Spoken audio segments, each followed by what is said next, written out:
വലതുപക്ഷത്തിൻ്റെ കോടാലി എന്ന് വിശേഷിപ്പിച്ചുകൊണ്ട് CPIM സംസ്ഥാന സെക്രട്ടറിയും അൻവറിനെ കൈയൊഴിഞ്ഞിരിക്കുകയാണ്.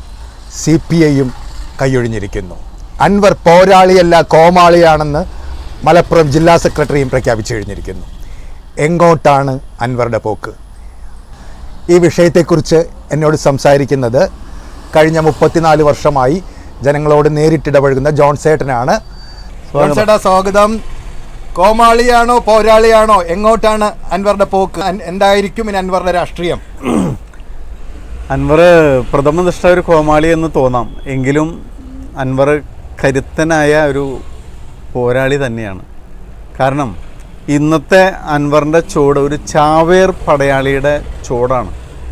എൻ്റെ 2 കണ്ണ് പോയാലും എതിരാളിയുടെ ഒരു കണ്ണെങ്കിലും അല്ലെങ്കിൽ ഒരു വിരലെങ്കിലും ചെത്തിക്കളയും. ഇതാണ് അൻവറിൻ്റെ ഇന്നത്തെ മാനസിക ലെവൽ. ഓക്കെ, ഈ പിണറായി വിജയനെതിരെ ഉള്ള പത്രസമ്മേളനം, മുഖ്യമന്ത്രിക്കെതിരെയുള്ള പത്രസമ്മേളനം അതിൽ കടന്നു പോയോ? ഇവിടെ മനസ്സിലാക്കേണ്ട വിഷയം, ഇടതുപക്ഷത്തിന് തെറ്റുപറ്റി അൻവറിനെ മനസ്സിലാക്കുന്നതിൽ നിന്നാണ് എനിക്ക് മനസ്സിലായത്. അൻവറുമായി ബന്ധപ്പെട്ട് നിൽക്കുന്ന വ്യക്തികൾ വ്യക്തമായിട്ട് പ്ലാൻ, പദ്ധതി, അജണ്ട ഉണ്ട്. ഈ അജണ്ട മനസ്സിലാക്കാൻ സത്യത്തിൽ ഇടതുപക്ഷത്തിന് സാധിച്ചില്ല. അവർ പ്ലാൻ ചെയ്ത പദ്ധതിക്കനുസരിച്ച് മുന്നോട്ട് പോയി ഒരു പ്രത്യേക ഘട്ടത്തിൽ അവരുടെ അജണ്ടകൾ, പ്ലാനിങ്ങുകൾക്ക് ബ്ലോക്ക് സംഭവിച്ചു എന്നൊരു ഘട്ടത്തിലാണ് അൻവർ ശരിക്ക് പറഞ്ഞാൽ മുഖ്യമന്ത്രിക്കെതിരെ ഇടതുപക്ഷത്തിനെതിരെ തിരിയാനുള്ള യഥാർത്ഥ കാരണം. ഇനി അവരുടെ ഉദ്ദേശിക്കുന്ന തരത്തിലേക്ക് കാര്യങ്ങൾ വരുത്താൻ വേണ്ടി ഏത് തരത്തിലുള്ള അടവും പ്രയോഗിച്ച് മുന്നോട്ട് പോകും എന്നുള്ള വ്യക്തമായ സന്ദേശമാണ് അൻവറിൻ്റെ കടന്നാക്രമണം. അൻവറിനെ പ്രകോപിപ്പിച്ചത് അദ്ദേഹത്തെ മുഖ്യമന്ത്രിയുടെ പത്രസമ്മേളനത്തിൽ കള്ളക്കടത്തുകാരെന്ന നിഴലിൽ നിർത്തി എന്നതാണ്. അതാണ് അദ്ദേഹത്തെ പ്രകോപിപ്പിച്ചത്. അഭിമാനം കളഞ്ഞിട്ട് ഞാൻ ഒന്നും ചെയ്യില്ല എന്നതായിരുന്നു അദ്ദേഹം ആവർത്തിച്ച് പറഞ്ഞത്. അതായിരുന്നു പെട്ടെന്ന് അദ്ദേഹം ഇങ്ങനെ പൊട്ടിത്തെറിക്കാൻ മുഖ്യമന്ത്രിക്ക് ഒരു യുദ്ധം തന്നെ പ്രഖ്യാപിച്ചത്. എന്തായിരുന്നു പിണറായിയുടെ മനോവികാരം? കഴിഞ്ഞ ലോക്സഭാ തെരഞ്ഞെടുപ്പിൽ ഇടതുപക്ഷം പ്രതീക്ഷിച്ച തരത്തിലുള്ളൊരു വിജയം മുന്നണിക്ക് നേടിയെടുക്കാനായിട്ട് സാധിച്ചില്ല.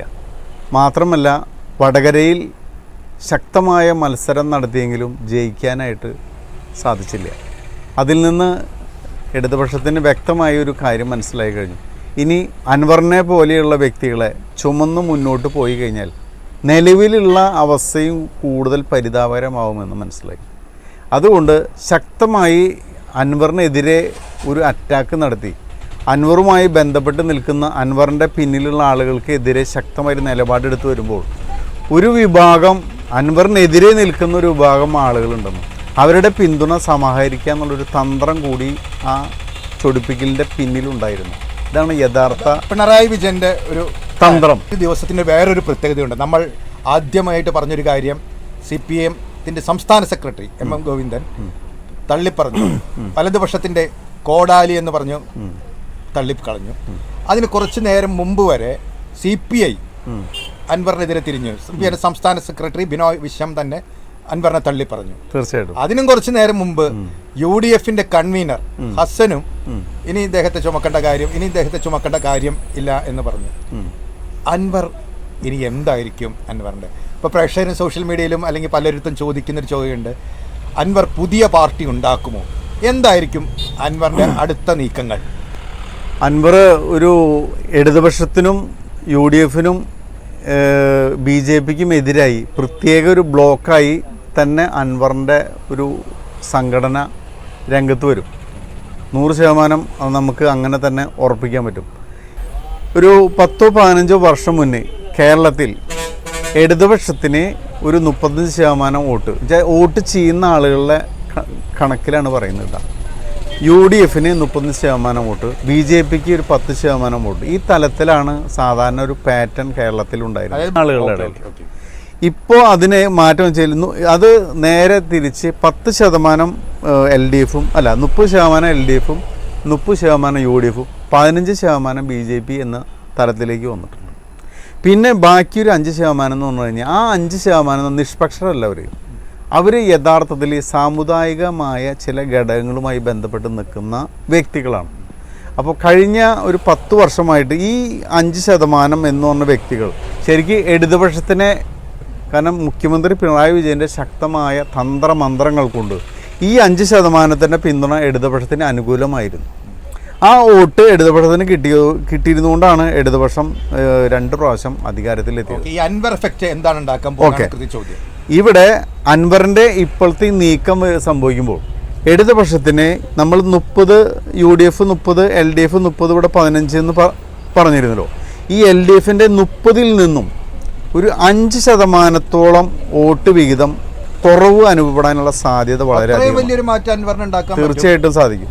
അതെങ്ങനെയാണ് മുസ്ലിം ജനവിഭാഗങ്ങളെ സ്വാധീനിക്കുന്നതാണ് പറയുന്നത്? തീർച്ചയായിട്ടും. അത് നമ്മൾ ഈ മലപ്പുറം, കോഴിക്കോട്, പാലക്കാട്, കണ്ണൂർ, കാസർഗോഡ്, വയനാട്, അതുപോലെ കൊല്ലം, തൃശ്ശൂർ, ഇത്തരം മണ്ഡലങ്ങൾ, ഇത്തരം ജില്ലകളിൽ ഒരു ഇടതുപക്ഷത്തിന് വോട്ട് ചെയ്തുകൊണ്ടിരുന്ന ആളുകളുടെ ഇടയിൽ നിന്നൊരു 5% വോട്ട് LDFന് ഈ അൻവറിൻ്റെ വിഷയമായിട്ട് ബന്ധപ്പെട്ട് കുറവ് വരാനുള്ള സാധ്യത വളരെ അധികമാണ്.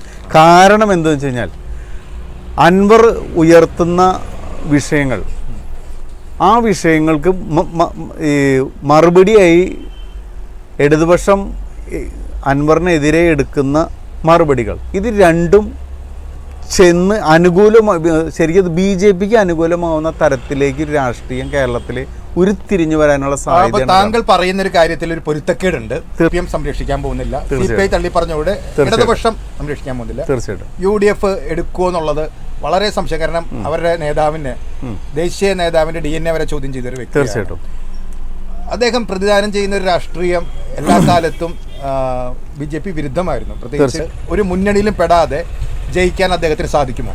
പക്ഷേ അദ്ദേഹത്തിൻ്റെ ഇപ്പോഴത്തെ ലക്ഷ്യം എന്താ വെച്ച് കഴിഞ്ഞാൽ ഇടതുപക്ഷ മുന്നണിയെ പരാജയപ്പെടുത്തുക എന്നുള്ളതാണ് അദ്ദേഹത്തിൻ്റെ മുഖ്യ അജണ്ട. ഇപ്പോൾ ഇടതുപക്ഷത്തിന് ഞാൻ പറഞ്ഞു 30% വോട്ടാണ് നിലവിൽ ചാൻസ്. അതിൽ നിന്നാണ് 5% വോട്ട് കുറവ് വരുമ്പോൾ ഇടതുപക്ഷത്തിന് സമീപഭാവിയിൽ 25% വോട്ടിലേക്ക് അവരുടെ വോട്ട് ഇടിയുകയും UDFൻ്റെ വോട്ട് ബാങ്ക് 30% അവിടെ നിലനിൽക്കുകയും ചെയ്യുന്നു. കിട്ടിക്കൊണ്ടിരുന്ന LDFൻ്റെ വോട്ടിൽ നിന്നാണ് 5% വോട്ട് അവിടെ കുറവ് അനുഭവപ്പെടുന്നു. ആ കുറവ് 5% എങ്ങോട്ട് പോകുന്നതാണ്? അത് അൻവറിലേക്കാണ് പോവുക. അൻവറിലേക്ക് പോകുമെന്ന് പറഞ്ഞാൽ അത് ഒറ്റയ്ക്ക് അൻവറിലേക്ക് പോകും, അത് ഏതെങ്കിലും ഭാഗത്ത്? അത് അപ്പോൾ UDFൻ്റെ വോട്ടിൽ കാര്യമായിട്ട് ചോർച്ച സംഭവിക്കാതെ ആ 30% അവിടെ തന്നെ നിലനിൽക്കുമ്പോൾ UDFന് താൽക്കാലികമായിട്ട് വിജയം. 5% എങ്ങോട്ടാണ് പോകുന്നത്? അൻവർ മാത്രം പ്രത്യേക ബ്ലോക്കായി പോകുന്നതാണ് പറയുന്നത്. ബ്ലോക്കായിട്ട് നിൽക്കും അൻവറിലേക്ക്. 5% വോട്ട് പിടിക്കുന്ന ഒരു ഒറ്റയാൻ പാർട്ടിയായി മാറും. അത് അവരുടെ ലക്ഷ്യം സീറ്റ് കിട്ടില്ലല്ല, പക്ഷെ LDFനെ തകർക്കുക എന്നുള്ളതാണ്. അൻവറിനെ സംബന്ധിച്ചിടത്തോളം LDFനെ തോൽപ്പിക്കുക, തറപറ്റിക്കുക. രാഷ്ട്രീയ ഭാവി നിങ്ങൾ കാണുന്നില്ല? അങ്ങനെയല്ലോ, തെരഞ്ഞെടുപ്പ് രാഷ്ട്രീയത്തിൽ അങ്ങനെയല്ല. LDFനെ തോൽപ്പിക്കുന്നു. അൻവറിനെ 2 കണ്ണ് പോയാലും അപ്പുറത്ത് ഒരു കണ്ണ്. താങ്കൾ പറയുന്നത് അദ്ദേഹം നാളെ ഒരു PC ജോർജിനെയൊക്കെ പോലെ ഒറ്റയ്ക്ക് ഒരു പാർട്ടി ആയാലും അദ്ദേഹത്തിന് ഇത്ര മാത്രമേ ഉള്ളൂ, ഇടതുപക്ഷത്തിൽ തോൽപ്പിക്കുക, തറപറ്റിക്കുക, അത്ര മാത്രമേ ഉള്ളൂ.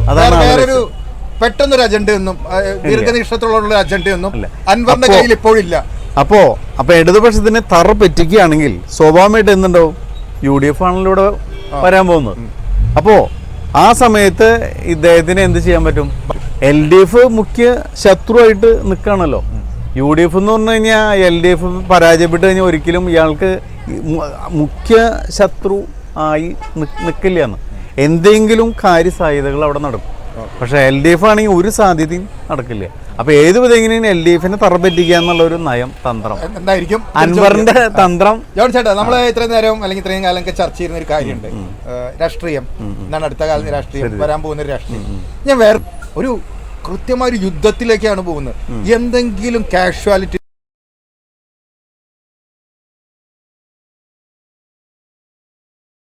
യുദ്ധത്തിന്റെ, പ്രത്യേകിച്ച് നിങ്ങളെ പോലുള്ള വാർത്താ കുതികൾ കാണുന്നത്, എന്തായിരിക്കും അതിൽ വലിയ കാഷ്വാലിറ്റി ഉണ്ടാവും? അപ്പോൾ ഒരു ചെറിയൊറ്റ പോയിന്റ് നമുക്ക് ഒരു വിഷയത്തെ, ഇപ്പം നമ്മൾ ഇസ്രായേലിനെ ഹമാസ് അറ്റാക്ക് ചെയ്യുന്നു. ഹമാസിനറിയാം ഒരിക്കലും ഇസ്രായേലിനെ കീഴ്പ്പെടുത്താൻ സാധിക്കില്ല എന്ന്. ഹിസ്ബുള്ളയ്ക്കും അറിയാം ഇസ്രായേലിനെ കീഴ്പ്പെടുത്താൻ സാധിക്കില്ല. എങ്കിലും അവർ ജീവൻ പണയം വെച്ച് ഇസ്രായേലിനെതിരെ മുന്നോട്ട് കുതിക്കുകയാണ്. ഇസ്രായേൽ എന്ത് ചെയ്യുന്നു? നിലം പരിശാക്കുന്നു. ഇതേ സെയിം മൂഡിലാണ് അൻവർ നിൽക്കുന്നത്. അൻവർ ചാവേറായിട്ട് പൊട്ടിത്തെറിക്കാനാണ് നിൽക്കുന്നത്. അൻവറിൻ്റെ ഉള്ളിൽ പകയാണ്. ആ പകയ്ക്ക് എന്താ പറയുക, ഏതെങ്കിലും വിധത്തിൽ എൻ്റെ ജീവൻ പോയാലും എതിരാളിയുടെ ഒരു കണ്ണയിലും കുത്തി പൊട്ടിക്കുക എന്നുള്ള ഒറ്റ ലക്ഷ്യമാണുള്ളത്. അതുകൊണ്ട് അൻവർ എന്താ പറയുക, നമ്മൾ ഘടോത്കചൻ കൊല്ലപ്പെടുന്ന സമയത്ത് ശരീരം വലുതാക്കി കൗരവ സേനയുടെ മുകളിലേക്ക് വീണ പോലെ അൻവർ ജീവൻ നഷ്ടപ്പെടുകയാണെങ്കിലും എതിരാളിയുടെ എന്തെങ്കിലും നാശനഷ്ടം ഉണ്ടാക്കുക എന്നുള്ള ആ ഒരു ലക്ഷ്യത്തിലാണ് അൻവറിൻ്റെ ബോഡി ലാംഗ്വേജ്. അപ്പോൾ അവസാനത്തെ ഞാൻ ചോദിക്കുകയാണ്, അപ്പോൾ താങ്കൾ ഈ പറഞ്ഞതിൽ നിന്നും തുടങ്ങാം. ആത്മാഭിമാനത്തിന് മുറിവേറ്റ അൻവർ വർദ്ധിത വീര്യത്തോടെ പിണറായി വിജയനെ ഇനിയും ആഞ്ഞടിക്കും എന്ന് തന്നെയാണ് താങ്കൾ തോന്നുന്നത്. ഇനിയുള്ള ദിവസങ്ങളിലെ രാഷ്ട്രീയമായിട്ടുള്ളൊരു ചിത്രം എന്തായിരിക്കും കേരളീയർ കാണാൻ പോകുന്നത്? സത്യത്തിൽ മുഖ്യമന്ത്രി പിണറായി വിജയൻ ആയതുകൊണ്ട് ഏത് സമയത്തും ഒരു സെറ്റിൽമെൻറ്റ് വരെ ഇവർ തമ്മിൽ സംഭവിക്കാം, പറയാൻ പറ്റില്ല. പക്ഷെ അതല്ലെങ്കിൽ ഡു ഓർ ഡൈ, മരണം വരെ പോരാട്ടം അൻവർ തുടർന്നിരിക്കും. ഇത്രയും നേരം സംസാരിച്ചതിന് ഒരുപാട് നന്ദി.